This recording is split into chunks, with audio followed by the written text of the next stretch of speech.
Hey everyone, it is Shannon, and today we are talking about a film for 31 Days of Horror 2019, and that film is Train to Busan. And although this is the French title, this is one of my favorite posters. So this is Dernier Train de Busan. Pour Busan, for Busan. So that is, I gotta say, that's my favorite poster. Not the fact that it's French, but it doesn't read very well. So I'm going to share this one because it reads a lot better on camera. So sorry about that.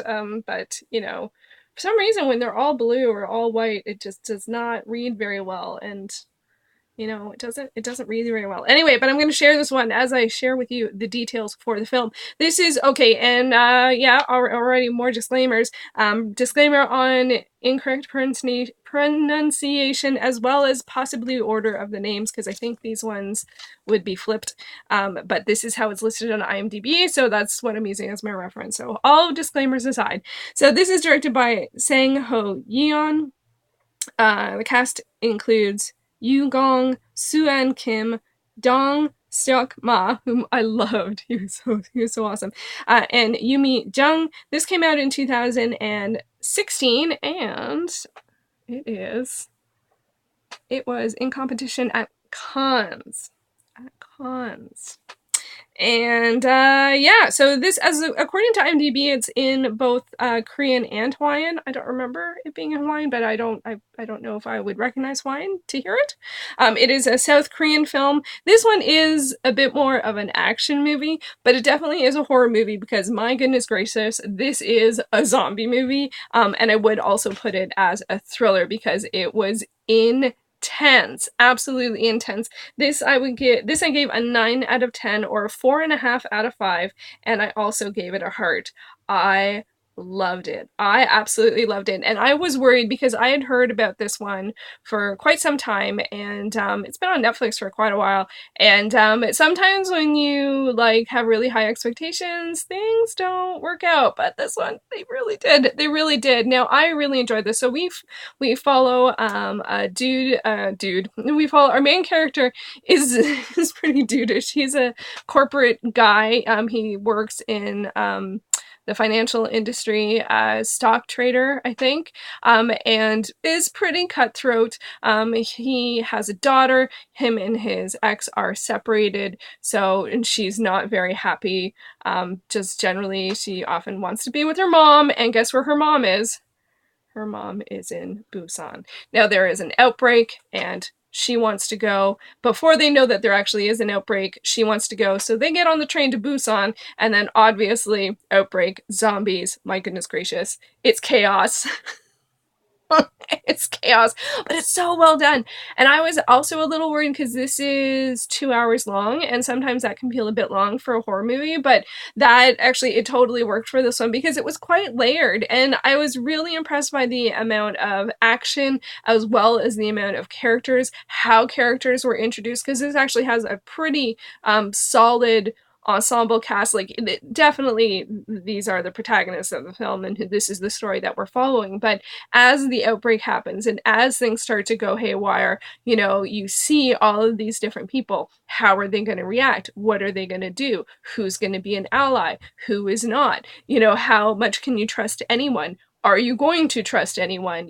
He's obviously wants to protect his daughter, but what about other people, and how are other people going to react? Are they going to react differently to different people, to women, to men, to children, to employees, to people who are older than them, to people who are younger than them, to family members, to non-family members? Like, so many relationship dynamics in this movie. It's kind of insane. So I actually should probably put also drama on there because there really was a strong character sense of characters and relationships throughout the film, so which I always associate with drama. It can happen in any kind of movie, but when there's that strong of a conversation, I think you have to include drama as well. But it's definitely more of an action thriller, and the action was amazing. Oh my gosh, there were so many moments that I was just like, didn't expect to see that. Way over the top, but believable. The effects were great. There were things that were menacing. And man, I have seen a lot of zombie movies in my day, and this did a couple things that I have never seen before. And I was really impressed. And I really liked a lot of the characters in this. And I really, and it kept revealing things throughout the movie. Like it just sometimes the pacing of action movies or horror movies or survival films is like setup, setup, setup, chaos, chaos, chaos. And this one managed to bring in drama moments and bring in moments that were more calm, even though there was such chaos. And I think that that really really worked, and really made you think about character, and consider things and get a bit of reprieve, as opposed to just being like high octane action all the time, which is fun in its own right. It did that, but it would also create calm. So I thought it was, often a false sense of calm, but calm nonetheless. And I just really enjoyed this movie. I cared for the characters. I was rooting them on. I wanted to kick others in the shins, and it was interesting to see the choices that they made. So yeah, all around, I would say that this, just watch it. Just watch it. No regrets. Not that there would be any regrets. Well, zombie films can be very violent. It is very violent. It is very bloody. So that is a forewarning. It's a zombie movie. I guess I kind of feel like zombie movies don't need that, but it isn't for everyone because it goes get very gruesome, at times. But for me, I really loved it. I really loved it. So that was a real win. And as I mentioned, like, you never know when it's something that's very popular or highly acclaimed. And this one I had only heard good things about, which usually is a good sign, but sometimes you don't know, right? Like, what if you don't like it? Then it gets even more awkward that you didn't like a really popular or well-known horror movie. Not that that's ever happened to me. Of course it's happened to me. So, but yeah, this was well worth it. I enjoyed it. I would rewatch it. And yeah, so yay, Train to Busan. Definitely great. But I love the other poster. And there were so many great characters in this one.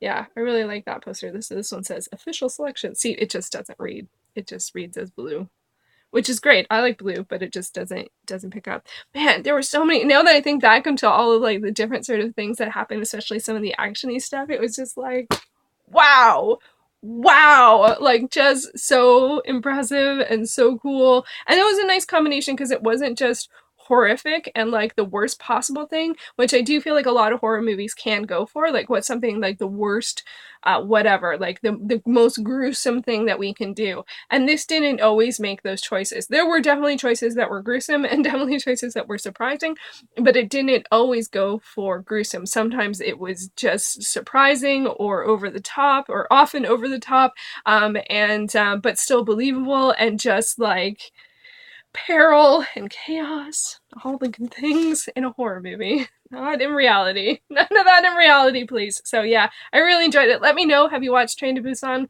What did you think? And yeah, I will be back soon with another video.